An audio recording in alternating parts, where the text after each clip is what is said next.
صلى الله عليك يا رسول الله صلى الله عليك يا حبيب الله صلى الله عليك يا نبي الله يا جد الحسن والحسين صلى الله عليك يا أهل بيت النبوة ومعدن الرسالة ومختلف الملائكة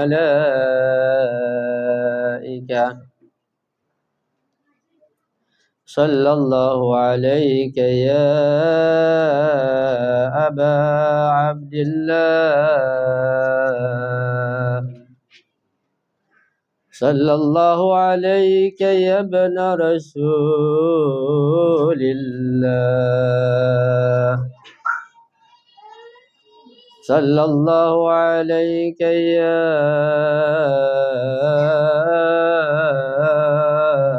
ولي الله أيها الشهيد بكربلاء يا ليتنا كنا معكم سيدي فنفوز فوزا عظيما السلام عليك يا أبا عبد الله وعلى الأرواح التي حلت بفنائك عليك مني سلام الله أبدا ما بقيت وبقي الليل والنهار ولا جعله الله آخر العهد مني لزيارتكم bersama-sama. Assalamu ala al-Husain wa ala Ali ibn al-Husain wa ala أولاد الحسين وعلى أصحاب الحسين السلام على الحسين وعلى علي بن الحسين وعلى أولاد الحسين وعلى ashabil husain. Sekali lagi. Assalamu ala al-Husain wa ala Ali ibn al-Husain wa ala auladil Husain wa ala ashabil Husain. Mari kita bertawassul pada beliau pada malam yang penuh berkah ini dengan penuh keyakinan bahwa tawassul kita didengar oleh beliau dan akan diterima oleh beliau sehingga Allah akan mengabulkan segala hajat dan permohonan kita kepada insyaallah. Amin ya rabbal alamin. Ya Aba Abdillah Ya bana Rasulillah أيها الشهيد بكربلاء يا حجة الله على خلقه يا سيدنا ومولانا إنا توجهنا واستشفعنا وتوسلنا بك إلى الله وقدمناك بين يدي حاجاتنا bersama يا وجيها عند الله اشفع لنا عند الله يا وجيها عند الله اشفع لنا عند الله. Sekali lagi. Ya wajihan inda Allah ishfa' lana inda Allah. Bismillahirrahmanirrahim. Assalamualaikum warahmatullahi wabarakatuh. Waalaikumsalam warahmatullahi wabarakatuh. Alhamdulillahi rabbil alamin. والعاقبة لأهل التقوى واليقين ولا عدوان إلا على الظالمين أشهد أن لا إله إلا الله وحده لا شريك له وأشهد أن سيدنا ونبينا محمدا عبده ورسوله اللهم صل على فاطمة وأبيها وبعلها وبنيها وسر المستودع فيها بعدد ما أحاط به علمك اللهم كن لوليك الحجة بن الحسن صلواتك عليه وعلى آبائه في هذه الساعة وفي كل ساعة وليا وحافظا وقائدا وناشرا ودليلا وعينا حتى تسكنه أرضك طوعا وتمتعه فيها طويلا برحمتك يا أرحم الراحمين رب اشرح لي صدري ويسر لي أمري واحلل عقدة من lisani yafqahu qawli amma ba'du. Yang saya hormati dan saya muliakan seluruh hadirin dan hadirat, wabil khusus para tamu undangan, para guru, para asatiz, dan juga rekan-rekan orang tua kita yang tidak saya sebutkan namanya satu persatu. Mudah-mudahan kita semua mendapat kehormatan dari Allah Subhanahu wa taala di dunia dan di akhirat. Di dunia Allah menghormati kita mendapat kesempatan diundang hadir pada majlis Saja Imam Husain alaihissalam yang sangat agung, sangat sakral dan mulia ini. Mudah-mudahan di akhirat kita pun diundang oleh Allah dan oleh Imam Husain pada majlis Saja beliau di alam barzah. Karena kenikmatan apapun yang ada di dunia ini, kenikmatan jasmaniyah dan lahiriah atau kenikmatan ma'nawiyah, maka di alam barzah pun ada kenikmatan lahiriah dan kenikmatan ma'nawiyah yang tentu tidak bisa dibandingkan dengan kenikmatan duniawi. Kalau kita merasakan nikmat ketika kita bertawasul, ketika kita kumpul pada majlis aja seperti ini, maka nanti kita di alam barzah setelah kita wafat, kita bisa kumpul dengan beliau Imam Husain alaihissalam sebagai pelakon langsung dalam acara-acara majlis aja beliau, insya Allah. Itu satu kenikmatan yang luar biasa. Bahkan para ulama yang berdasarkan Al-Quran dan hadis menyatakan bahwa itu melebihi kenikmatan jasmaniyah manapun ketika melihat langsung, mendengar langsung, dan berinteraksi secara langsung pada para ma'sumin di alam barzah. Betapa tidak kita kumpul dengan ulama saja begitu indah dan nikmatnya, apalagi kumpul bersama Rasulullah, bersama ahlu baitnya, Imam Hasan, Imam Husain, Az-Zahra alaihissalam dan semuanya di alam barzah. Dan mereka pun mengadakan acara aja dengan sangat meriah. Semoga kita bisa berkumpul pada suatu masa setelah meninggal dunia insyaallah. Amin ya rabbal alamin. Dan kita mohon pada Imam Husain alaihissalam ketika di majlis aja beliau di alam barzah agar juga mengundang ayah ibu kita, orang tua kita, family kita, saudara kita yang kita cintai hadir di majlis aja beliau di alam barzah insyaallah. Amin ya rabbal alamin. Pada malam-malam yang sangat mulia ini, malam-malam duka, salah satu yang para ulama perintahkan agar kita menggunakan waktu dan kesempatan malam ini untuk lebih mengenal pada para imam ma'sum, khususnya Imam Husain alaihissalam, agar kita semakin dekat menggapai ridha mereka sehingga lebih dekat untuk mencapai kebahagiaan lahir batin dunia dan akhirat insyaallah. Dan Asyura pada tahun ini bisa jadi lebih istimewa, lebih semarak dibanding tahun-tahun yang lalu insyaallah.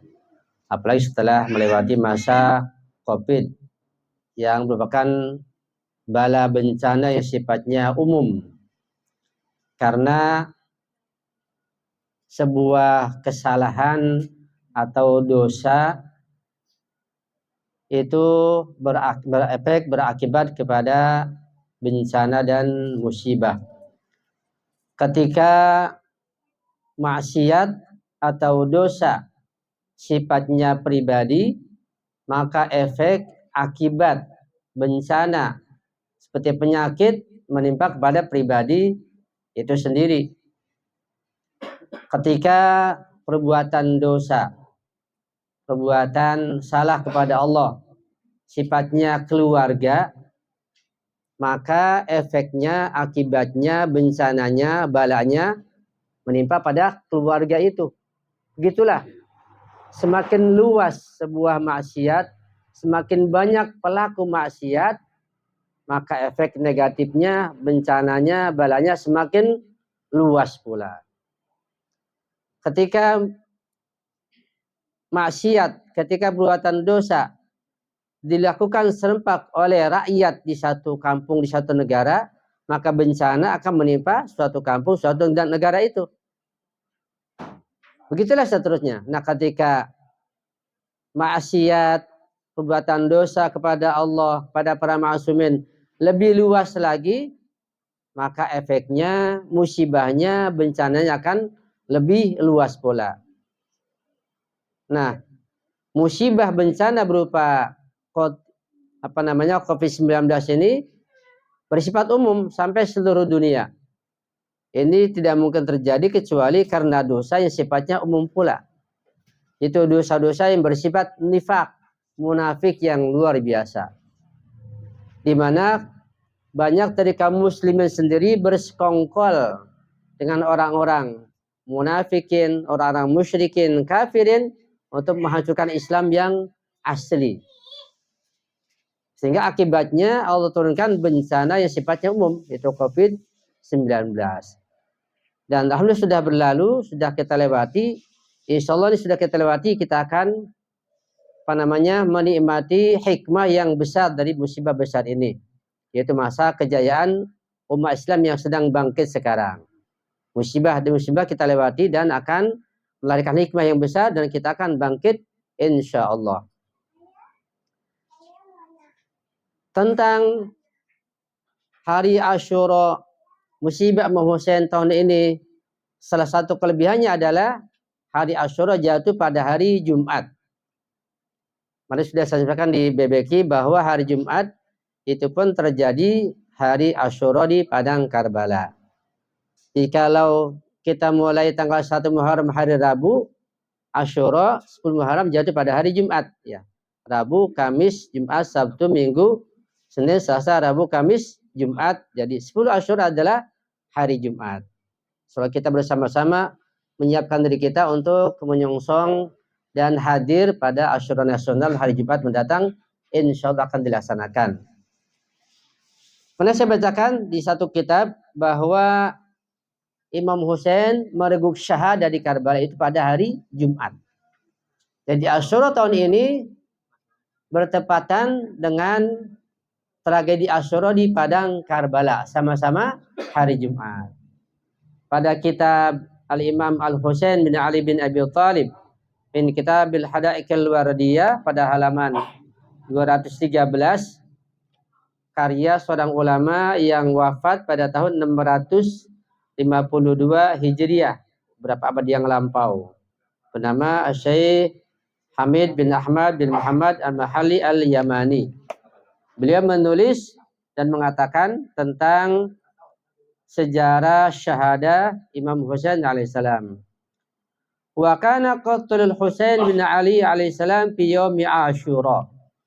Dan terbunuhnya Imam Husain bin Ali bin Abi Thalib pada hari Asyura, itu hari ke-10 di bulan Muharram. Wa huwa yaumul Jum'ah, itu terjadi pada hari Jumat, bertepatan dengan insyaallah Asyura kita pada tahun ini. Minal Muharram, hari Jumat pada 10 Muharram. Sanata ihda wa sittina, tahun 61 Hijriah. Wa huwa ibnu sitta wa khamsin, beliau berusia 56 tahun. Itu dari kitab yang saya baca ini cukup lama ya. Membuktikan bahwa insyaallah hari Asyura kita yang mendatang tepat dengan hari Asyura ketika syahid Imam Husain di Karbala, itu hari Jumat. Hari yang disambung Sayyidul Ayyam, penghulu hari, hari mulia, ditambah lagi dengan hari Asyura. Jadi bertumpuk-tumpuk, berlipat ganda kemuliaannya. Karena itu kita berusaha semaksimal mungkin agar kita menyiapkan diri kita pada malam itu, malam Jumat nanti, dan hari Jumat untuk menyiapkan seluruh jiwa raga kita, pikiran kita, tenaga kita untuk Imam Husain alaihissalam. Yang kembali pada kita juga tentunya. Ya, kalau kita punya janji, punya pekerjaan, kita selesaikan sebelumnya, sehingga hari Jumat khusus buat Imam Husain. Juga malam Jumat khusus Imam Husain. Kita baca doa, baca zikir, baca sejarah, hadir di majlis aja insyaallah, dan hari Jumatnya kita hadir di insyaallah Asyura nasional insyaallah. Ya, amin ya rabbal alamin. Sallu ala Muhammad wa ali Muhammad. Allahumma salli ala Muhammad wa ali Muhammad. Tentang Imam Husain alaihissalam sudah banyak para mubaligh, para guru, para ustadz menceritakan tentang keistimewaan beliau. Dan malam ini insyaallah kita akan berusaha mengungkap keistimewaan beliau yang luar biasa. Ulama mengatakan bahwa beliau memiliki keistimewaan yang mustarak, yaitu yang sama dengan imam yang lain, juga ada keistimewaan yang khusus. Kita akan ungkap keistimewaan yang mustarak yang sama dengan keistimewaan para imam ma'sum yang lain insyaallah. Ada yang dari Al-Quran, ada yang dari hadis-hadis Rasulullah sallallahu alaihi wa alihi wasallam. Kalau kita melihat Al-Quran misalnya tentang ilmu pengetahuan para imam ma'sum, itu diungkap dalam Al-Quran dalam beberapa ayat Al-Quran yang tentu memerlukan tafsir yang mendalam tentang ilmu imam ma'sum alaihissalam. Di antaranya adalah di surat Al-Taubat ayat 105. Silakan bacakan tafsir Al-Mizan karya Allamah Tabatabai pada jilid yang ke-9. Saya berusaha ketika membacakan sebuah riwayat atau hadis atau Al-Quran mengambil referensi dari kitab yang mu'tabar, yang terkenal, sehingga bisa dipertanggungjawabkan keautentikannya insyaallah.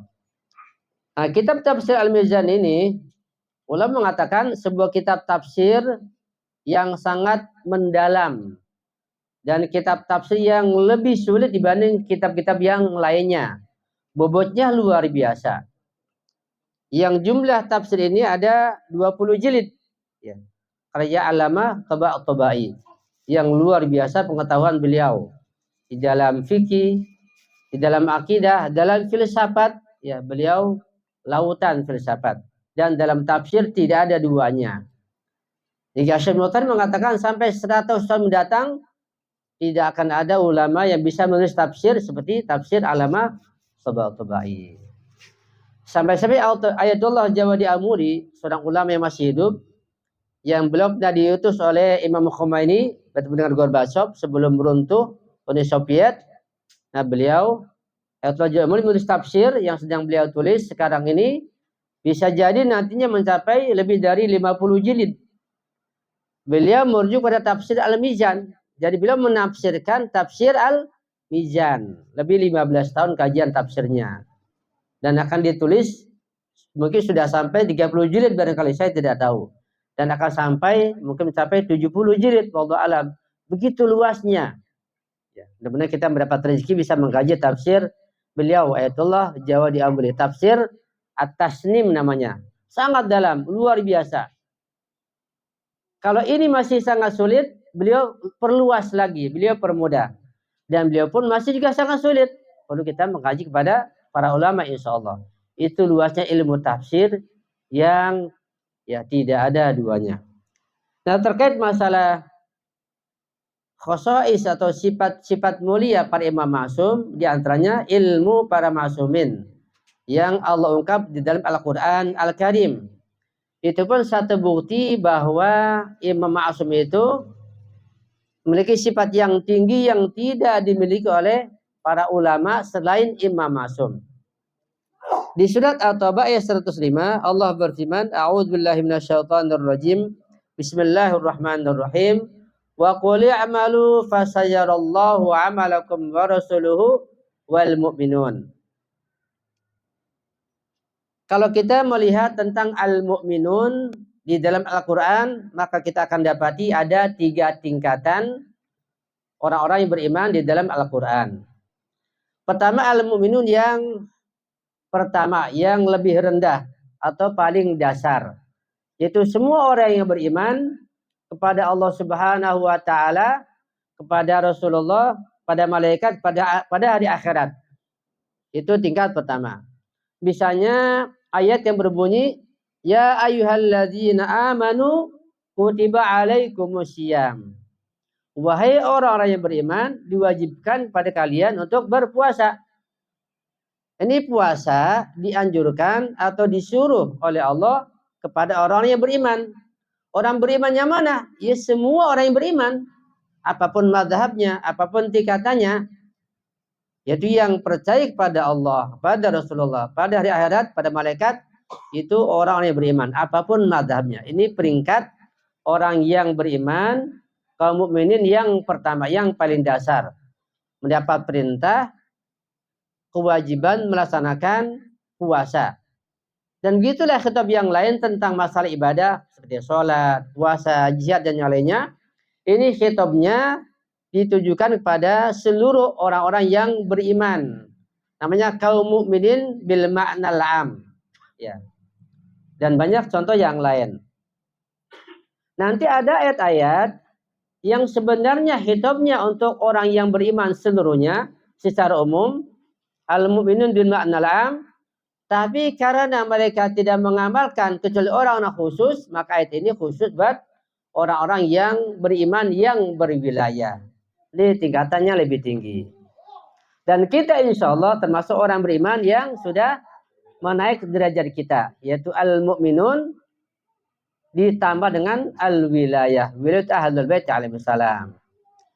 Dan wilayah pun bertingkat-tingkat. Ya. Karena orang yang berwilayah pun berbeda-beda, bermacam-macam. Ada yang sampai kepada imam, 3 imam, 5 imam, sampai pada 6 imam. Ismailiyah misalnya, ada yang 12 imam. Yang sempurna adalah yang 12 imam. Itulah wilayah itu ahlul bait alaihissalam.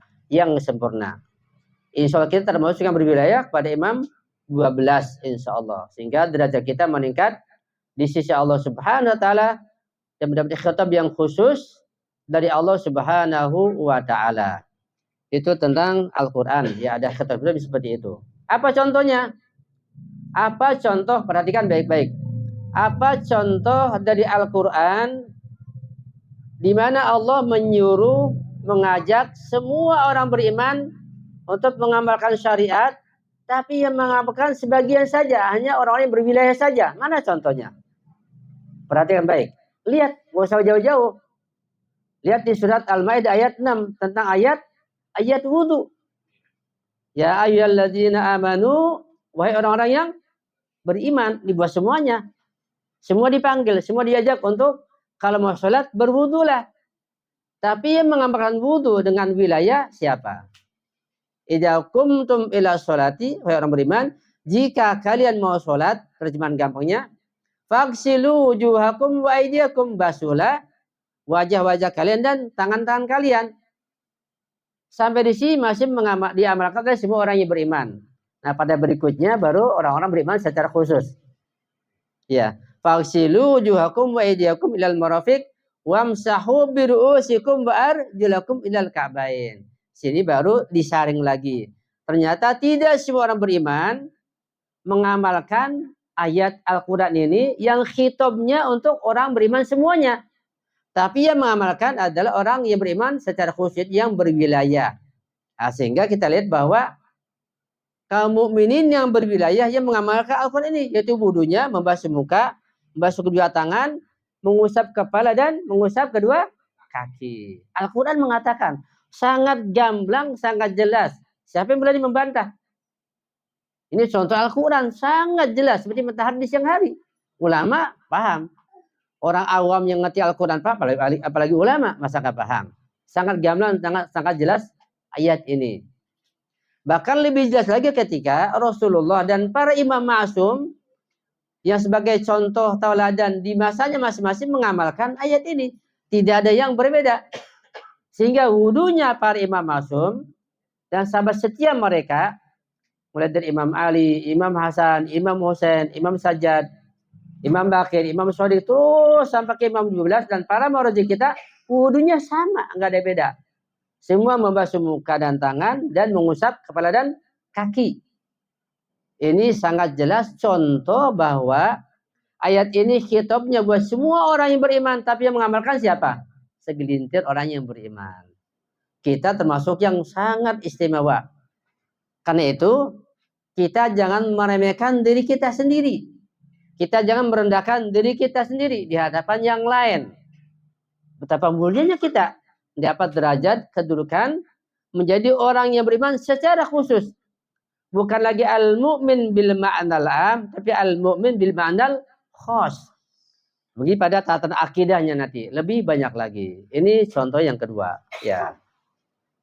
Yang ketiga, bahwa Al-Quran pun mengisahkan ada ayat yang menjelaskan tentang al-mu'minun bil ma'nal akhos. Jadi al-mu'minun di Al-Quran ada 3 tingkatan. Al-mu'minun bil ma'nal am, semua orang yang beriman apapun mazhabnya, mau Sunni, mau Syiah, mau Wahabi, dapat dikhitab untuk beribadah. Ini tingkat yang paling rendah. Yang lebih tinggi ada ayat-ayat yang menghitabi al-mu'minun, orang beriman, dan ditambah dengan berwilayah pada ahlul bait. Banyak juga ayatnya. Yang ketiga al-mu'minun bil ma'nal akhos, makna sangat khusus. Jadi pertama bil ma'nal am, bil ma'nal khos, bil ma'nal akhos tentang al-mu'minun. Nah, sekarang contoh yang bil ma'nal akhos, bahwa al-mu'minun bukan sembarangan. Ya. Di sini adalah para ma'sumin. Ini di surat At-Taubah ayat 105. Allah mengatakan, wa qul i'malu. Wa qul, katakan wahai Muhammad, wahai Rasulullah, katakan pada masyarakat, pada umat, ya, pada sahabat, pada semuanya umat Islam. I'malu, berbuatlah, bekerjalah, berkaryalah, lakukanlah apa saja. Tetapi fasayarallahu, pertama Allah melihat amal perbuatan kalian. Semua dilihat oleh Allah. Hakikat amal perbuatan, hasilnya, ya, sampai kepada badan barzahi, bentuk beraja amal akan dilihat oleh Allah Subhanahu wa taala. Pertama, fasayarallahu amalakum. Allah melihat amal perbuatan kalian. Siapa lagi yang melihat? Wa rasuluhu. Dan Rasulullah itu Nabi Muhammad juga melihat amal perbuatan kalian. Hakikat amal kita, batin kita, semua gerak-gerik kita, bahkan tingkatan ilmu kita, iman kita, sekarang ini Allah tahu dan juga Rasulullah mengetahui kita. Bahkan hasil amal perbuatan kita itu juga Rasulullah mengetahui. Karena hasil amal perbuatan itu berbeda-beda, bertingkat-tingkat. Terkadang amal perbuatan sangat baik berupa sedekah, misalnya menolong orang lain, berupa ibadah, itu lahirannya. Tapi hasilnya bisa jadi malah membentuk manusia sebagai harimau, sebagai serigala, sebagai ular-ular. Kita nggak tahu. Lahir amalnya ibadah, zikir, sholat, menolong orang lain. tapi natijahnya, hasilnya, hakikatnya berupa kejahatan, keburukan yang berupa api neraka. Na'udzubillahi min dzalik. Ya berbeda. Dan Allah dan Nabi mengetahui. Wa qul ya'malu fasarallahu amalakum wa rasul. Siapa lagi? Wal mu'minun. Juga orang beriman mengetahui amal perbuatan kita, hakikatnya, ya, dan juga bentuk berjaya amal perbuatan tersebut. Al mu'minun mengetahui. Nah, al mu'min di sini siapa? Tidak seorang ulama pun mengatakan bahwa dia tahu hakikat amal perbuatan sebagaimana Allah dan Rasulnya. Tidak ada. Bahkan tidak ada seorang sahabat Nabi pun, ya, tidak ada seorang sahabat Nabi pun yang dekat dengan Nabi semuanya mengatakan bahwa al-mu'minun termasuk dia. Tidak ada. Tidak ada. Ini ayat sangat khusus. Ini hanya Allah, Rasulnya, Nabi Muhammad, dan para maksumin. Dengan kesaksian Rasulullah dan ilmu mereka. Betapa tinggi ilmu para ma'asumin yang dalam ayat ini dikatakan al-mu'minun. In al-mu'min bil ma'anal akhos. Bukan semua orang yang beriman. Ya. Ini satu bukti tentang keistimewaan para ma'asumin tidak ada pada yang lainnya. Tetapi mengapa sudah begitu menonjolnya, gamblangnya, jelasnya sifat al-ma'asumin di Al-Quran ini, sehingga sahabat pun tidak ada yang mengalahkannya, mengunggulnya, tapi masih banyak yang menolak para ma'asumin, menolak wilayah mereka. Kenapa demikian? Dan di sisi lain betapa beruntungnya kita, ya. Mungkin kita tidak mengenal ayat ini, tapi kita berwilayah kepada mereka, mengagungkan mereka. Alhamdulillahirabbil alamin. Baiklah, saya baca tafsir saja supaya tidak jauh kemana-mana. Allamah At-Tabari mengatakan bahwa makna ayat ini adalah wa qul ya Muhammad, katakan wahai Muhammad, i'malu ma syi'tum, bekerjalah, lakukanlah, berkaryalah, ma syi'tum, sekehendak kalian, min amalin khairan aw syarran, perbuatan yang baik maupun perbuatan yang buruk. Fasayushahidullahu subhanahu haqiqata amalikum wa yashahiduha rasuluhu wal mu'minun. Tapi ketahuilah bahwa Allah menyaksikan perbuatan kalian dan hakikat amal kalian juga akan disaksikan oleh Rasulullah dan al-mu'minun, orang-orang yang beriman, yaitu para ma'asumin. Wahum syuhada'ul amal, dan mereka itu para ma'asumin termasuk syuhada'ul amal. Dan salah satu kajian yang sangat penting dalam akidah adalah kajian tentang syuhada'ul amal terkait masalah hari kiamat. Bahasan masalah ma'ad itu sangat panjang pembahasannya. Jadi bahasan penting adalah syuhada'ul amal, itu orang-orang yang menyaksikan amal perbuatan kita di hari kiamat nanti sebagai saksi. Nah, sebagai tambahan saja untuk membandingkan betapa para syuhada ini, syuhada'ul amal, itu menyaksikan perbuatan begitu tinggi nilainya di sisi Allah Subhanahu wa ta'ala, itu para ma'asumin.